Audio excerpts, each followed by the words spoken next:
Сәлеметсіздер ме оқушылар? Сәлеметсіздер. Орныңызға отыра қояйық. Өткен сабақтарда біз жасөспірім және заң деген бойынша тарауды өткен болатынбыз. Сол бойынша бүгінгі сол тараудың ішінде біз жасөспірім құқығы деген бөлімді өтеміз бүгінгі ашық сабақта.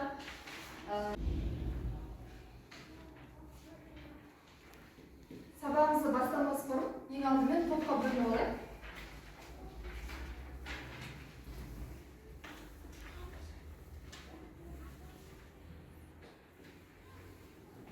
Қазір мына стикерлер беріледі. Осы стикерді аласыздар да мына сөзді жалғастырасыздар.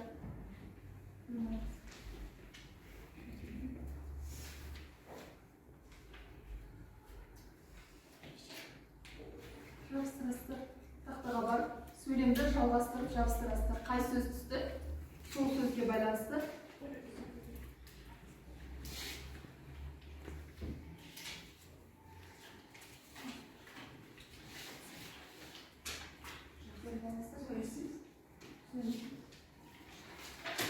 Мына сөйлемді жалғастырасыздар. Жақты сөйлем, я. Сөйлемдер мұнда келеді. Ал мынау сөйлем басы қандай болады? Жақсы сөйлем. Жақсы сөйлемді осында жабыстырасыздар. Сонда сіздер жақсы сөйлемдер мұнда, жақсы сөйлемдер мұнда келеді. Өздеріңіздің құралған сөздеріңізге байланысты отырасыздар, топқа бөлініп. Тез. Жақсы сөйлемдер.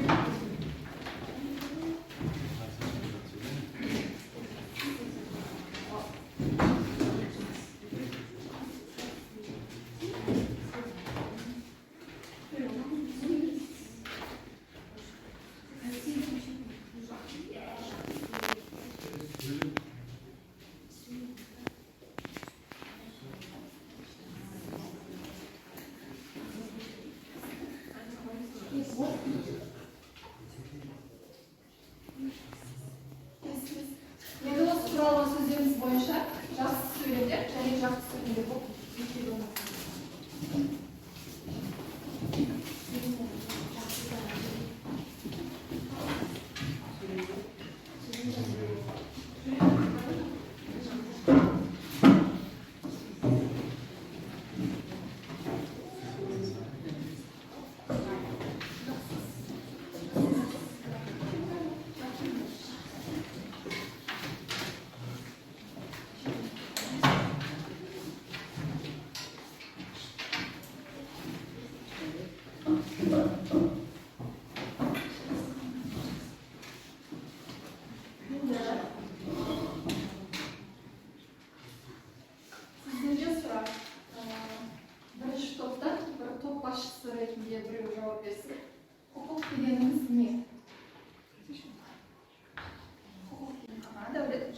Мемлекет тарапынан заңдастырылған және қорғалатын мемлекеттік жүйе. Ал жасөспірімдер арасындағы қылмыс туралы не білесіңдер?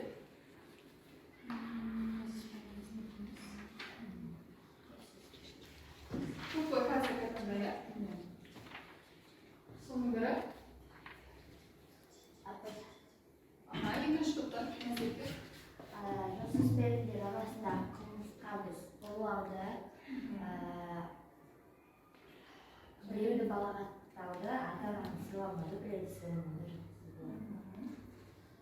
Үшінші сұрақ, өз құқығыңды білесің бе? Өз құқықтарыңызды білесіздер ме? Иә. Қандай құқықтар бар? Жасөспірімдер? Өмір сүру, денсаулықты сақтау және демалу, білім алу және тағы да басқа. Тағы бірінші топтар кім айтады? Нұрбек? Денсаулықты сақтау, білім алу, өмір сүру, баланың құқықтары. Әлеуметтік сіздің өздеріңіздің құқықтарыңызды біліп жүргеніңіз керек, иә? Келесі тапсырма біздер кластер әдісі арқылы жасайсыздар. Мысалы, мұнда берілген жастық кезең менің өзімнің ықтимал жауабым бойынша бұл өрісі бұған насихаттады. Ақыл ойы рухани моральдық жағынан жетіледі және албырттық пен қызуқандылыққа бой ұрады, заңды мүдделерін ата-аналары, басқа заңды өкілдері жүзеге асырады және адамзаттық қабілеттілік басталады. Сіздер қазір сіздерге қағаз беріледі, соған байланысты сіздер кәмелетке толған жастар сіздер бірінші топ, ал кәмелетке толмаған жастар ал сіздер де осылай бөліп жасайсыздар.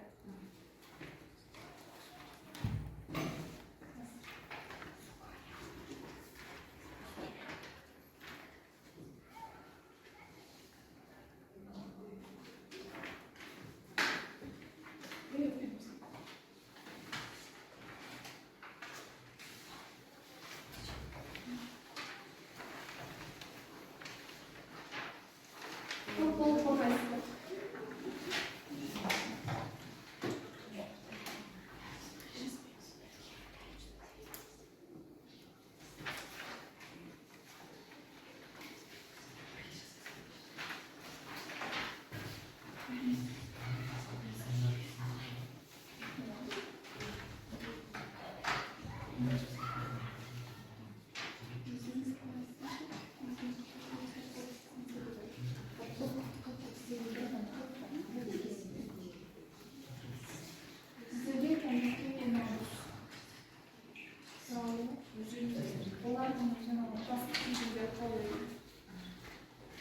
Мысал берген жастық кезеңіне беріп қойыңдар, өз ой өсіп оған насихат етіңіздер.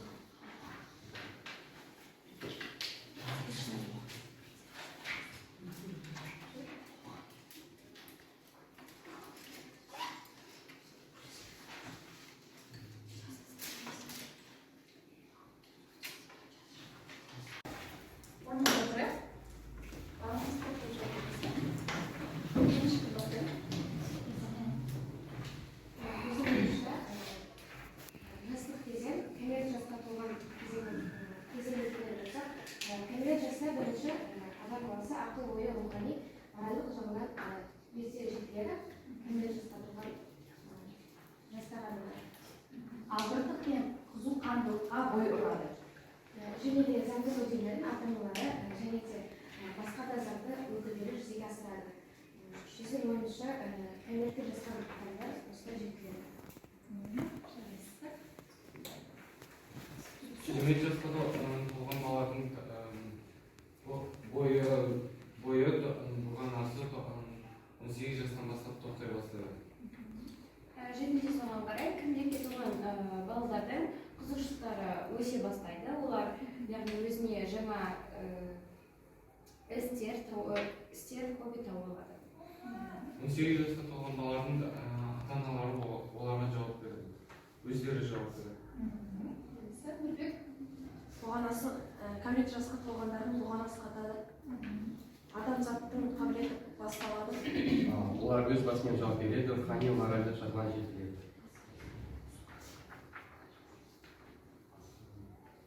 Ой жетеді. Жақсы. Келесі екінші топтаймыз ба? Екінші топ.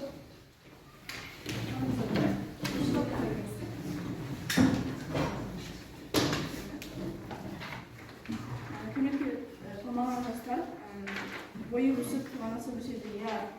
Олар кәмелетке толмағаннан кейін олардың бұғанасы өсіп және де олар дами бастайды. Кәмелетке толмаған жастарды заңды түрде ата-аналармен кез келген ата-аналарсыз жүруге болмайды. Кәмелетке толмаған балаларға ата-анасыз сыртқа шығуға және де басқа жерлерге баруға болмайды.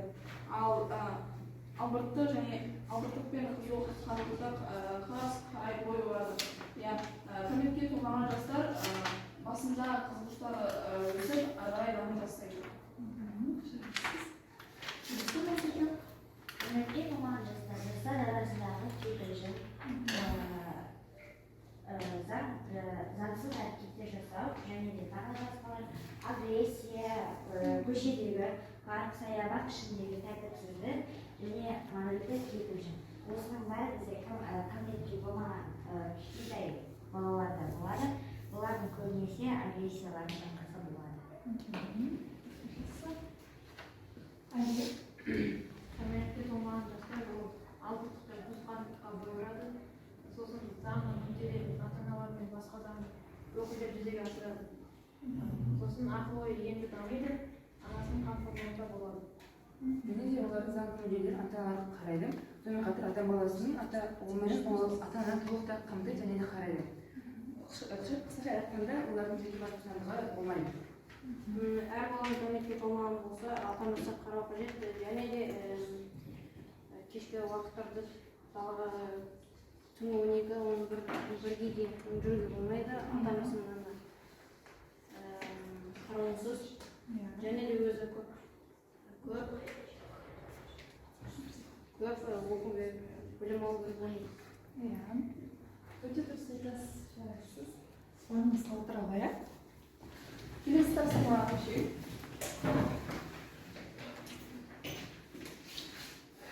Келесі тапсырма.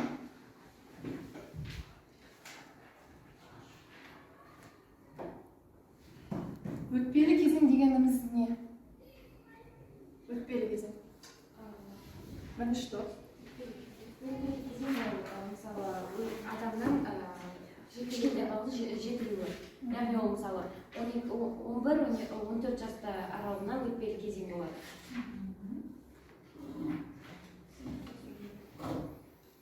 Өтпелі кезең бұл 11 жастағы қыз бен 13 жастағы ұл баланың бой жету кезеңі екен. Келесі сұрақ. Шәкәрім Құдайбердіұлы адамның жақсы өмір сүруі үшін сапа негіз бола алады деген екен. Соның негізгі үшеуін атап өтсеңіздер.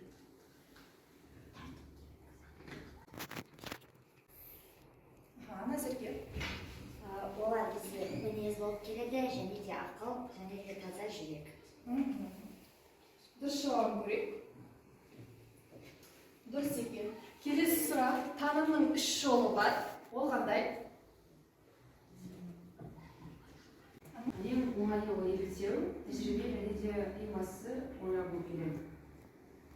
Дұрыс жауабы ең оңайлы еліктеу және ең бастысы тәжірибе, ең мәртебелісі ойлау екен. Ал мінез дегеніміз не? Мінез дегенімізді барлығымыз білуіміз керек. Иә. Кім айтады? Екінші топ. Әр баланың өз мінездері болады. Және де адам өз шетел балдар және де адамдар өскен сайын оның мінез құлқы өзгере бастайды.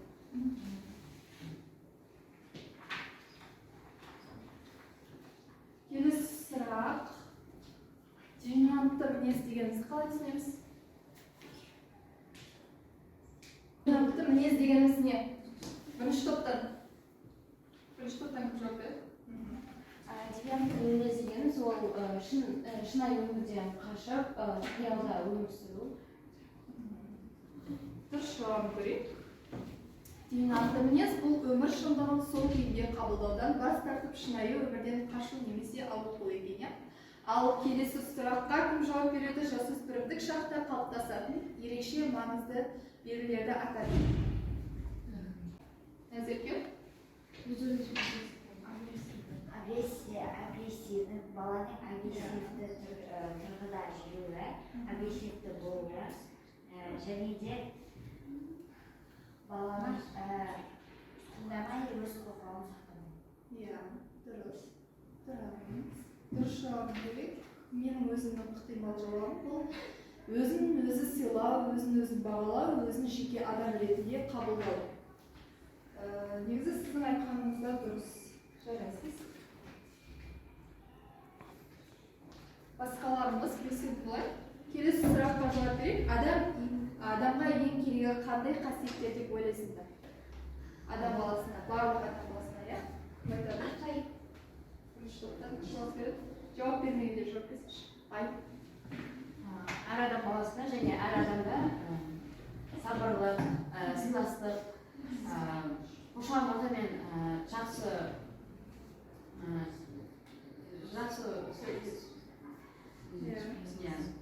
қарым-қатынаста болу керек.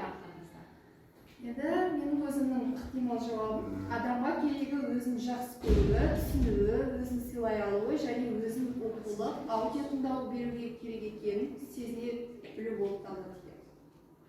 Жарайды. Жарайсыз.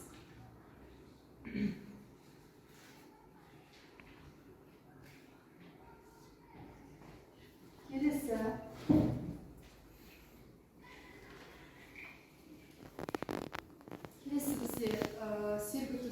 кішкене тапсырмаларды орындалды.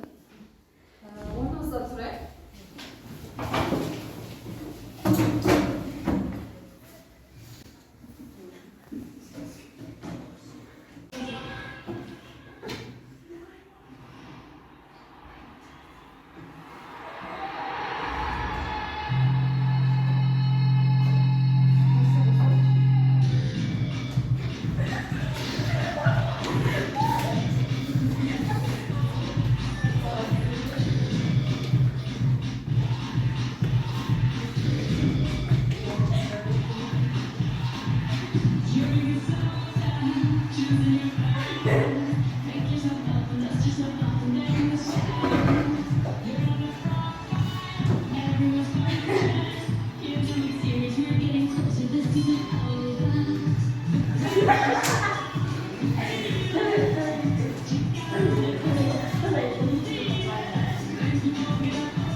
Киімдерді киюден бас тартады.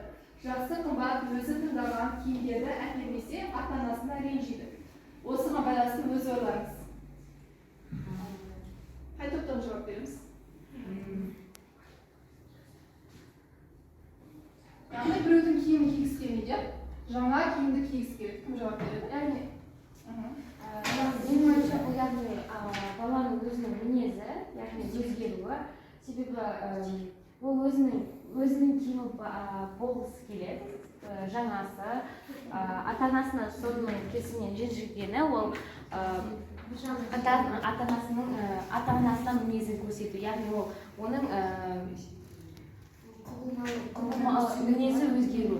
Мінез дұрыс деп ойлайсыз ба? Жоқ, негізі дұрыс емес, бірақ өзіңізді жауап береді. жоқ, негізінде ол мінезі дұрыс емес, бірақ бала жетілген сайын мінезі өзіне ұқсамай кетеді, бірақ бірте-бірте өз мінезіне кейінірек оралады. Тағы кім жауап береді? Дәулет.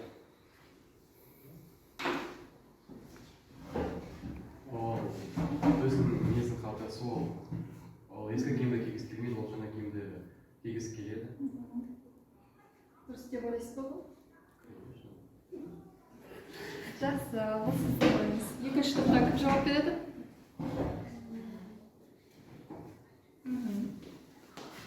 Баланың өзінің мінезі ауысады және де құбылмалы. Кез келген баланың өзінің мінезі болады.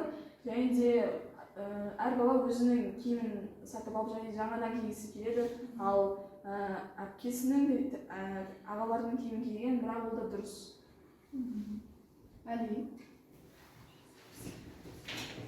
Ол баланың мінез құлқына байланысты. Ол бала өзі жаңа киім кигісі келгендіктен ол шалымын кие береді. Ағалар әпкелерінен қалған киімдерді ескі болғандықтан кигісі келмейді. Жақсы. Отыра аламын. Алихан, не айтасыз? Әке шешеден қалған киімін өзі талғамай кие беретін болған. Қазір ағаларының киімін кигісі келмейді, ол жыртық сондай болуы мүмкін. Және де бүтін болуы мүмкін. Соны әр бала кигісі келеді, немесе кигісі келмейді. Негізі бұл адам баласының жағдайына байланысты. Негізі бұл баланың өзімшілдігі десек болады. Негізі киім талғамай кие берген дұрыс. Әсіресе өзінің туысқаны болса, егер өте бүріткі болса, ол енді тазалыққа сай келмейді. Енді екінші мәтінге көшейік. Бала өзінің бойынан қысылады. Оған сыныпта бәрі мазақтап күлетіндей көрінеді. Бұл туралы ол отбасында сөз қозғағанда туыстары мен жақын адамдары болмашы нәрсе деп оны күлкіге айналдырады. Өздеріңді бір сәт ата-ана орнына елестетіп көріңдер. Бірінші топтан жауап бермеңдер.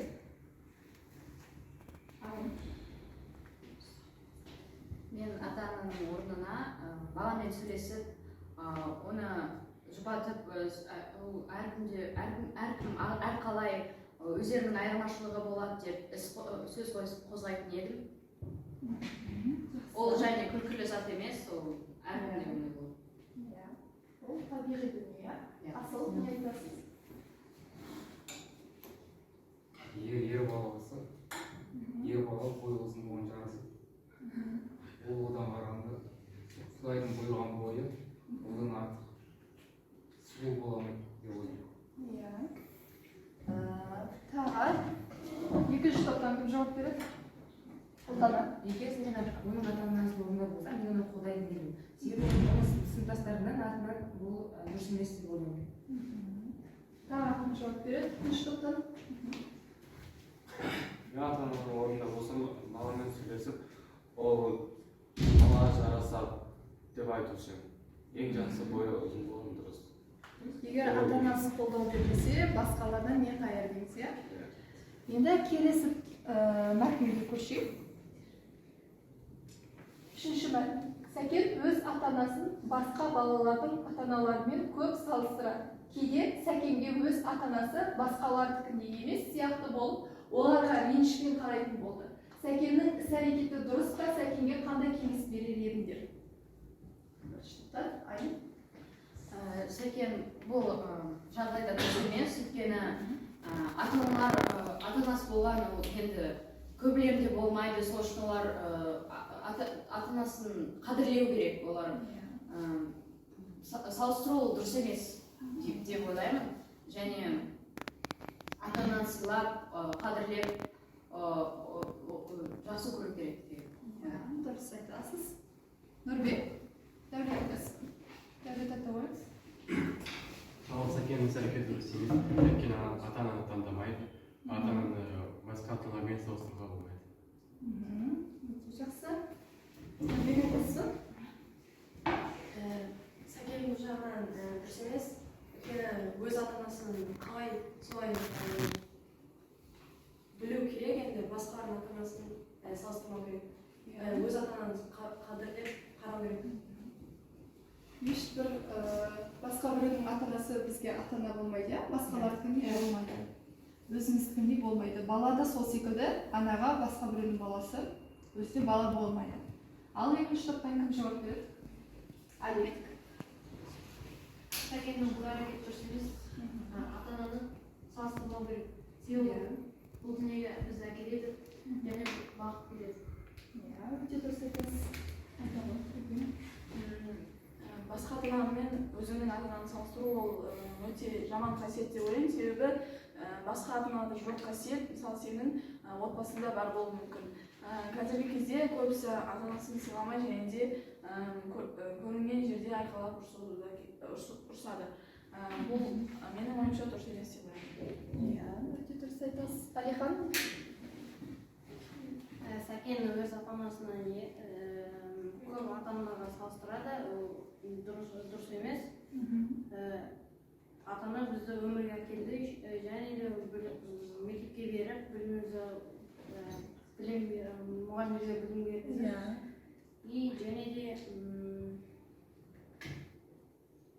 Және де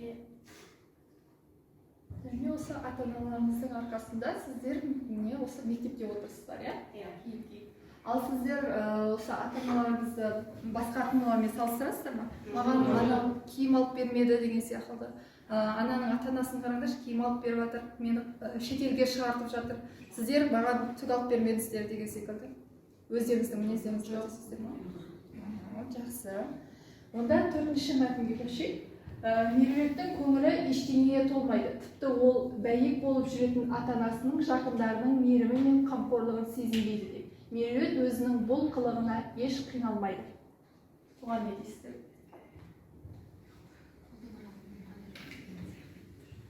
Ештеңеге көңілі толмайды. Мысалы, тамақ пісіріп әкелсе де, киім әкелсе де. Назеке? Ол Меруерттің өзінің тәрбиеленген деп ойлаймын. Өйткені егер де ештеңеге көңілі толмай, ештеңеге ұнамай жүрсе, менің ойымша ол да жасөспірімдік кезең.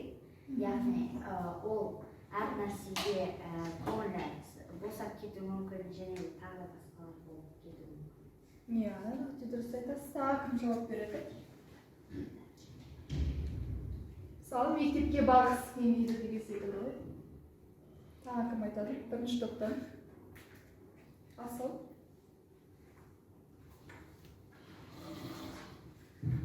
Егер жақындары сыйласа, тамақ алып беріп, қамқорлығын көрсетіп жатса, келіп жатқан нәрсені итермей, келіп жатқан нәрсені ұстау керек емес. Дұрыс айтасыз. Тағы кім жауап береді? 1-ші топтан. Менің ойымша Меруерт бұл жағдайда оның мінез құлқы, яғни қазіргі таңда жасөспірімдердің көбінесе өздерінің мінез құлқы, олардың мінез құлқы өзгереді. Оларға ештеңе ұнамай кетуі, бәріне қызығушылықтары оянбай, бәрін мінезіне байланысты деп ойлаймын. Мінезіне немесе жас ерекшелігі. Жас ерекшелігі. Отыра аламыз. 2-ші топтан кім айтады? Ұлдана? Меруерт деп түсінуге болады. Себебі бұл кезде өтпелі кезең деп ойлаймын. Яғни оның көңіл-күйі үнемі ауысып, немесе оның көңіл-күйі жақсы, немесе жағымсыз болуы мүмкін. Әли? Меруерттің бұл іс әрекеті өте себебі ата-аналардың жақындары оған барлық нәрсе тырысып беріп жатады. Еңбекті сыйлау керек. Өте жақсы. Енді келесі тапсырмаға көшейік. Келесі тапсырма республикалық заң газеті және басқа да ресми ақпарат құралдарынан кәмелетке толмағандардың қылмыс туралы деректерден талдау жасап жақсы және жақсы сөйлемдерді дұрыс қолдану. Қазір мен сіздерге мәтін беріп, осының ішінде осы тапсырма бойынша жақсы және жақсы сөйлемдерді қолданасыздар.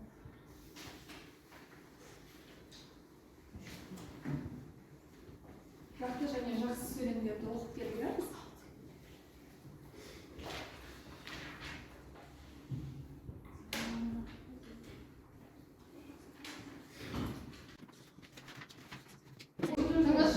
Бірінші топ.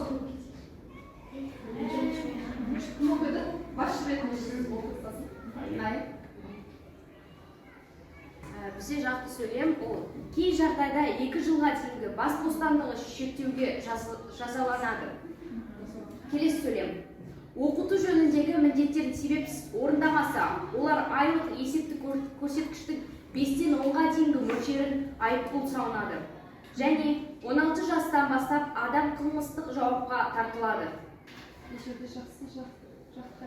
Бізде жақты ол бірінші және екінші айтылған сөйлем, және соңғы сөйлем ол жақсы. Екінші топ.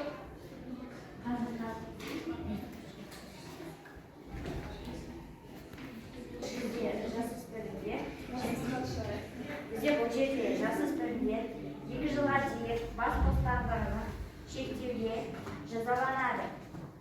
Содан кейін кәмелетке толмағандар алкогольдік ішімдіктерге есірткіні қолданса не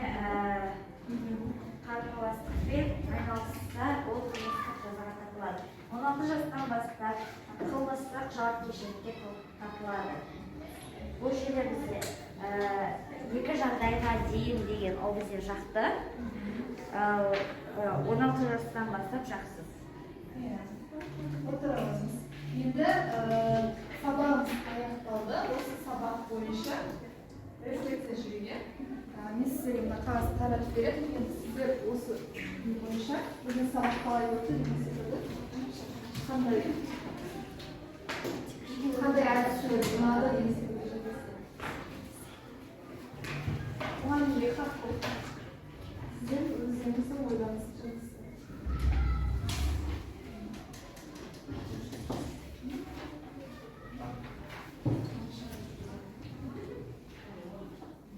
Сіздерге ұнады ма бүгінгі сабақ, әдістер ұнады ма? Қандай әдіс ұнады деген секілді.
Сіздерге сабақ ұнады деген ойдамын. Сау болыңыздар.